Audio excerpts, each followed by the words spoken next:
आज मैं जीएस के सबसे अहम टॉपिक अक्षांश और देशांतर पर चर्चा करूंगा।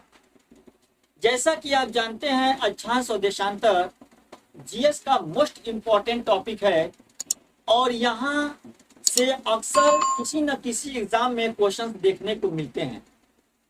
आइए देखें अक्षांश और देशांतर क्या है और इससे कहाँ से क्वेश्चंस बनने वाले हैं, उसको आज हम देखेंगे। तो आप लोग इस वीडियो को अंत तक जरूर देखिएगा, बीच में स्किप मत कीजिएगा, बहुत ही जबरदस्त क्लास होने वाला है। तो आइए हम स्टार्ट करते हैं। आप लोग देख पा रहे हैं यहाँ पे अक्षांश और देशांतर। जी हाँ, इसे हम लेटीट्यूड एंड लॉन्गिट्यूड कहते हैं। सबसे पहले हम बात करें कि अक्षांश और देशांतर ये दोनों कैसी रेखाएं हैं, तो यहाँ पे देखा जाए तो ये दोनों काल्पनिक रेखाएं हैं। जी हाँ, लेटीट्यूड एंड लॉन्गिट्यूड यानी अक्षांश और देशांतर ये दोनों काल्पनिक रेखाएं हैं। और पता होना चाहिए कि ये दोनों काल्पनिक रेखाएं इस धरती पर, इस पृथ्वी पर, इस ग्रह पर वह कौन सा शख्स था जिसने सबसे पहले काल्पनिक रेखा अक्षांश और देशांतर की कल्पना किया था। तो जी हाँ, काल्पनिक रेखा है जिसकी कल्पना सबसे पहले क्लाडियस टालमी ने किया था। आप लोग देख पा रहे हैं, सबसे पहले क्लाडियस टालमी ने अक्षांश और देशांतर की कल्पना किया था। खास बात यह है कि आखिर में इसकी क्या जरूरत पड़ी पृथ्वी पे अक्षांश और देशांतर की कल्पना करना। जी हाँ, आपको जानना होगा इसकी विशेषता क्या है, क्या जरूरत पड़ा। तो इसकी मुख्य विशेषता यह है कि पृथ्वी पर, हाँ ध्यान से देखिए आप लोग, पृथ्वी पर किसी भी स्थान के स्थिति का, यानी इस धरती पर किसी भी स्थान का लोकेशन कहाँ है, यानी स्थिति का पता लगाने के लिए इसकी मुख्य विशेषता है इसका सहारा लिया जाता है। यानी पृथ्वी पर किसी भी स्थान के स्थिति का पता लगाना। और दूसरी मुख्य विशेषता यहाँ पे देख पा रहे हैं, दूसरी है एक देश दूसरे देशों पर वैज्ञानिक आक्रमण करना। यानी एक देश अगर दूसरे देशों पे वैज्ञानिक आक्रमण करता है, फॉर एग्जाम्पल मिसाइल छोड़ता है, परमाणु बम छोड़ता है, तो वह अक्षांश और देशांतर का मदद लेता है और अक्षांश और देशांतर के सहारे वह एक दूसरे पर क्या कर सकता है, मिसाइल आक्रमण, परमाणु बम या जिसको हम वैज्ञानिक आक्रमण करते हैं, यह इसी की सहायता से करता है। तीसरी अगर हम बात करें तो एक देश से दूसरे देशों को हवाई जहाज उड़ान भरता है। जी हाँ, हम लोग छोटे छोटे थे तो कहते थे कि आसमान में जो है ये हवाई जहाज जो उड़ रहा है, जो जा रहा है, क्या आसमान में भी कोई पिच है क्या? जी हाँ, आसमान में वह पिच है। और उस पिच से कौन सा पिच है, किस टाइप का पिच है, तो वह है क्या, अक्षांश और देशांतर। जी हाँ, अक्षांश और देशांतर के सहारे ही यह एरोप्लेन जो है एक देश से दूसरे देशों को क्या करता है, जाता है, यानी उड़ान भरता है। तो इसकी यह मुख्य विशेषता है। तो इस पॉइंट को आप लोग गौर से देख लीजिए। इसके बाद हम चलेंगे क्या है अक्षांश, अक्षांश की क्या विशेषता है। पहले आप लोग इसका स्क्रीनशॉट ले लें। तो आप लोग स्क्रीनशॉट ले लिए होंगे। आइए देखते हैं, हम वन बाय वन करके देखेंगे क्या है अक्षांश और यानी लेटीट्यूड क्या है। आइए इसको हम पहले देखें। तो आप लोग यहाँ पे देख पा रहे हैं, ये आपका पृथ्वी है जो कि एक ग्लोब है। और इसको देखा जाए तो इसके बीचों बीच से आप ये हरा कलर देख रहे होंगे, इसके बीचों बीच से एक अक्षांश रेखा गुजरता है जो क्या करता है, पृथ्वी को दो बराबर भागों में क्या करता है, डिवाइड करता है। जी हाँ, ये जो रेखा है, इस रेखा का नाम क्या है, 0 डिग्री अक्षांश रेखा। यानी 0 डिग्री अक्षांश रेखा जो है पृथ्वी को दो बराबर भागों में डिवाइड कर रहा है। उत्तरी भाग को क्या कहते हैं, इस वाले हिस्से को, ये हरा कलर देखिए आप लोग, इसके इधर ये पूरा हिस्सा क्या कहलाता है, उत्तरी गोलार्ध कहलाता है। और नीचे का जो हिस्सा कहलाता है दक्षिणी गोलार्ध कहलाता है। जी हाँ, इंग्लिश की बात करें तो इसे नॉर्थ हेमिस्फीयर कहते हैं और इसे क्या कहते हैं, साउथ हेमिस्फीयर कहते हैं। जी हाँ, यहाँ पे अगर देखा जाए तो आइए थोड़ा सा हम पहले यहाँ पे देख लें अक्षांश। यहाँ पे देखिएगा कुल अक्षांश कितने होते हैं, यानी इस पृथ्वी पर, इस ग्लोब पर कुल अक्षांशों की संख्या कितनी होती है। तो इसकी संख्या है 90 + 90 + 1 यानी कुल कितने 181। आइए यहाँ पे पहले देख लें कैसे 90 है, कहाँ से 90 है। तो आइए, ये है 0 डिग्री अक्षांश रेखा। यहाँ से आप देख रहे होंगे तो यहाँ से उत्तरी गोलार्ध में 1 डिग्री उत्तरी अक्षांश, 2 डिग्री उत्तरी अक्षांश, यानी उत्तरी गोलार्ध में जितने भी हम अक्षांश का नाम लेंगे सबको हम उत्तरी अक्षांश कहेंगे। तो यहाँ से अगर चला जाए 0 से तो 1 से स्टार्ट होता है और इस तरह करते करते आप 90 तक जाएंगे तो उत्तरी गोलार्ध में कुल कितनी अक्षांश हैं, उनकी संख्या कितनी है 90। यानी 90 तक जाएंगे तो उत्तरी अक्षांश में 90 अक्षांश, उत्तरी गोलार्ध में 90 अक्षांश रेखाएं हैं और दक्षिणी गोलार्ध में, ध्यान दीजिएगा रेखा नहीं सॉरी, कुल उत्तरी गोलार्ध में 90 अक्षांश है और दक्षिणी गोलार्ध में भी इस तरह करके देखिए आप यहाँ पे 1 डिग्री एस यानी दक्षिणी गोलार्ध, 2 डिग्री दक्षिणी गोलार्ध, 3 डिग्री, इस तरह करते करते आएंगे तो 90 डिग्री एस मतलब दक्षिणी गोलार्ध, 90 डिग्री दक्षिणी गोलार्ध, यानी दक्षिणी गोलार्ध में भी संख्या कितनी है 90 है। और इस 0 को भी अगर हम उसमें ऐड कर दें तो कुल संख्या कितनी हो जाएगी 181 होगी। तो आप लोग देखे होंगे यहाँ पे मैं कुल अक्षांश लिखा हूं, ध्यान से देखिएगा 90 + 1 यानी 181। आइए हम दूसरा पॉइंट देखते हैं। यहाँ पे हमने लिखा है कुल अक्षांश रेखा। जी हाँ, कुल अक्षांश रेखा की अगर बात करें तो यहाँ पे हमने 89 + 1 लिखा है यानी 179। जैसा कि आप जानते हैं कि जैसे जैसे ये अक्षांश रेखा उत्तर की तरफ जा रहा है तो इसकी जो लंबाई है ये कम होती जा रही है। देख लीजिए ये कम होती जा रही है, छोटी होती जा रही है और चलते चलते एकदम जो 90 डिग्री उत्तरी अक्षांश है यह एकदम बिंदु का रूप ले लेती है और ठीक उसी तरह 90 डिग्री दक्षिणी अक्षांश यह भी बिंदु का रूप ले लेती है। इसलिए कुछ वैज्ञानिकों का कहना है, मत है कि यह एक बिंदु है, कोई रेखा नहीं है, कोई सर्किल नहीं है। हाँ याद रखिएगा, ये जितने भी अक्षांश रेखाएं हैं एक सर्किल बनाते हैं, एक वृत्त बनाते हैं। तो यह बिंदु कोई सर्किल कोई रेखा नहीं है, यह तो एक बिंदु है, इसे हम अक्षांश रेखा में नहीं रखेंगे। तो इसलिए देखा जाए तो इस तरह इसको क्या किया गया, माइनस कर दिया गया। तो अगर हम एक ऊपर वाले और एक दक्षिणी गोलार्ध और एक उत्तरी गोलार्ध का अगर हम माइनस कर दें तो क्या होगा, 90 में से घटाएंगे 89, 90 में से घटाएंगे 89 और एक तो ये भूमध्य रेखा है, इस तरह कुल कितना हो जाएगा 179। जी हाँ, अगर कुल अक्षांश रेखा पूछेगा तो क्या बताएंगे 179 अक्षांश रेखा है। अगर कुल अक्षांश पूछेगा तो क्या बताएंगे 181। उम्मीद है पॉइंट क्लियर हो गया होगा। आइए हम आगे चलते हैं। अक्षांश की बात करें, बहुत ही इंपॉर्टेंट पॉइंट है यहाँ पे। ये अक्षांश जो है अक्षांश और पृथ्वी की परिक्रमण गति। पृथ्वी, आपको पता है कि पृथ्वी सूरज के चारों तरफ इस तरह घूमता है, इस तरह पृथ्वी घूमती है दोस्तों। और ये पृथ्वी जो है जैसे जैसे घूमती है वैसे वैसे सूरज की किरणें, हाँ सूरज की किरणें उस पर क्या करती है, अक्षांश परिवर्तन करती रहती है। तो जैसे जैसे सूरज की किरणें, मान लो ये पृथ्वी है, ये सूरज है, अब पृथ्वी इस तरह घूम रही इस तरह, तो सूरज की जो किरणें हैं इसका अक्षांश चेंज करती रहेगी, चेंज करता रहेगा।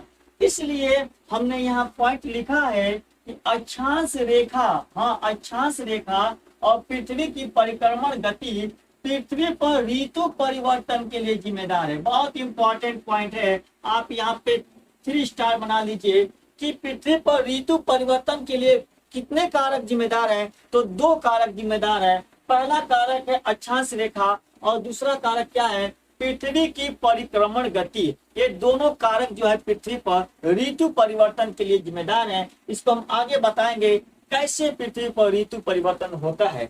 आइए हम अगला पॉइंट देखते हैं। यहाँ पे देखा जाए तो 181 अक्षांश में से, इन सभी अक्षांशों में से सबसे बड़ी अक्षांश रेखा कौन होती है, तो सबसे बड़ी अक्षांश रेखा भूमध्य रेखा है।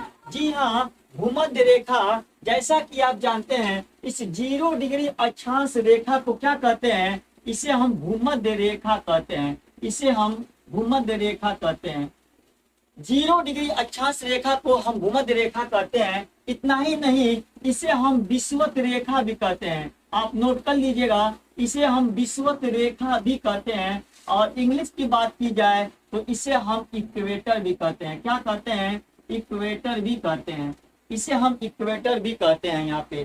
तो 0 डिग्री अक्षांश रेखा को क्या क्या कहते हैं? भूमध्य रेखा, विषुवत रेखा या इक्वेटर लाइन कहते हैं। तो यह जो है भूमध्य रेखा, यह 181 अक्षांशों में से सबसे बड़ी अक्षांश रेखा है। हम आगे की बात करें, यहाँ पे देख पा रहे हैं भूमध्य रेखा की कुल लंबाई कितनी है। हाँ, अगर देखा जाए तो भूमध्य रेखा की कुल लंबाई कितनी है, तो पहले तो आपको ज्ञात होना चाहिए कि रेखा नहीं है बल्कि सब अक्षांश रेखाएं सर्किल बनाती हैं, सर्किल नुमा है। तो यहाँ से अगर स्टार्ट करेंगे तो ये सर्किल नुमा इस तरह है, तो ये बीचों बीच का पॉइंट है, तो सबसे बड़ी अक्षांश रेखा है। तो इसकी लंबाई क्या है, ध्यान से देखिएगा, 40,076 किलोमीटर। अगर क्वेश्चन पूछे कि भूमध्य रेखा की कुल लंबाई कितनी है, तो क्या बताएंगे? 40,076 किलोमीटर इसकी लंबाई है। आइए हम बात करें आगे। इस फिगर को देखिए आप, यहाँ पे हमने दिखाया है कि उत्तरी गोलार्ध में, हाँ ये उत्तरी गोलार्ध है यानी नॉर्थ हेमिस्फीयर है। यहाँ पे आप देख पा रहे हैं 23.5 डिग्री एन। एन का मतलब होता है नॉर्थ, यानी क्या? नॉर्थ मतलब क्या? उत्तरी गोलार्ध। तो 23.5 डिग्री उत्तरी अक्षांश, जिसको कि हम क्या कहते हैं? कर्क रेखा कहते हैं। क्या कहते हैं? कर्क रेखा कहते हैं। अगर इंग्लिश की बात की जाए तो इसे हम ट्रॉपिक ऑफ कैंसर कहते हैं। आप लोग देख पा रहे होंगे, tropic of cancer, tropic of cancer कहते हैं। और यहाँ देखिए दक्षिणी गोलार्ध में ठीक उतना ही दूरी पे 23.5 डिग्री एस, एस मतलब क्या? साउथ, साउथ मतलब क्या? दक्षिणी। तो 23.5 डिग्री दक्षिणी अक्षांश रेखा को क्या कहते हैं? तो इसे हम मकर रेखा कहते हैं। इसे क्या कहते हैं? मकर रेखा कहते हैं। इसी को इंग्लिश में क्या कहते हैं? Tropic of, tropic of Capricorn, Capricorn कहते हैं। आप लोग ध्यान से देख लीजिएगा, ट्रॉपिक ऑफ कैप्रिकॉर्न कहते हैं। इसके बाद दो मुख्य और अक्षांश रेखाएं हैं, ये देख पा रहे होंगे आप, 66.5 डिग्री उत्तरी अक्षांश। हाँ, 66.5 डिग्री एन, एन का मतलब क्या? नॉर्थ। 66.5 डिग्री उत्तरी अक्षांश को क्या कहते हैं? उत्तरी, क्या कहते हैं? 66.5 को आर्कटिक वृत्त कहते हैं। क्या कहते हैं इसको?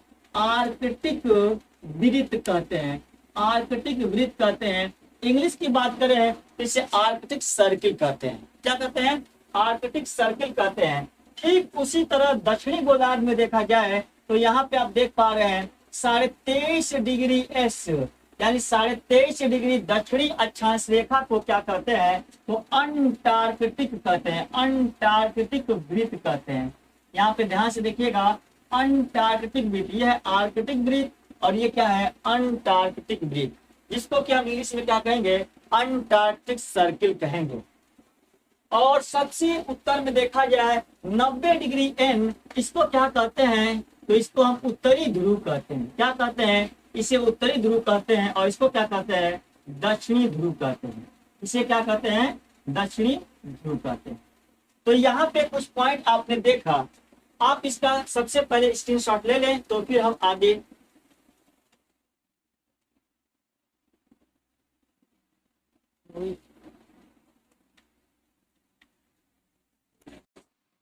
तो आप लोग स्क्रीनशॉट ले लिए होंगे। आइए हम आगे पॉइंट क्लियर करते हैं। जी हाँ, यहाँ पे देखा जाए तो यहाँ पे देखा जाए तो किसी भी दो अक्षांश, किसी भी दो अक्षांश के बीच का दूरी, हाँ बीच की दूरी अगर पूछे, यहाँ पे देखिए ये अक्षांश रेखाएं हैं। किसी भी दो अक्षांश की बात किया जाए ना, तो किसी भी दो अक्षांश रेखाओं के बीच की दूरी कितना होती है? 111 किलोमीटर होती है। यहाँ पे देख लीजिए, लिखा हूं कि किसी भी दो अक्षांशों के बीच की दूरी कितना होती है? 111 किलोमीटर होती है। हाँ, किसी भी दो अक्षांश के बीच की दूरी 111 किलोमीटर होती है। यहाँ पे देखिए, आप देख पा रहे होंगे किसी भी दो अक्षांशों के बीच के क्षेत्र को। आइए यहाँ पे देखिए, किसी भी दो अक्षांशों के बीच के क्षेत्र को क्या कहते हैं? किसी भी दो अक्षांशों के बीच का जो क्षेत्र होता है, जो एरिया होता है, उसे क्या कहते हैं? उसे कटिबंध या क्या कहते हैं? जोन कहते हैं। यहाँ पे बहुत इंपॉर्टेंट पॉइंट ये है, आप इस पे 3 स्टार लगा लीजिए। यहाँ पे देख पा रहे हैं कर्क रेखा, जी हाँ, ये आपका कौन सा रेखा है? कर्क है। ये कौन सा है? भूमध्य है। और ये कौन सा है? मकर है। तो कर्क रेखा से, हाँ, कर्क रेखा से मकर रेखा का ये जो एरिया है, इस एरिया को क्या कहते हैं? तो कर्क रेखा से मकर रेखा के बीच के क्षेत्र को हम क्या कहते हैं? उष्णकटिबंधीय क्षेत्र कहते हैं। देख पा रहे हैं यहाँ पे, उष्णकटिबंधीय क्षेत्र कहते हैं। कर्क रेखा से मकर रेखा के बीच के क्षेत्र को क्या कहते हैं? उष्णकटिबंधीय क्षेत्र कहते हैं। बहुत इंपॉर्टेंट है। और आपको पता होगा कि उष्णकटिबंधीय क्षेत्र एक ऐसा क्षेत्र है जहाँ पे सूर्य की लंबवत किरणें वर्ष भर पड़ती है।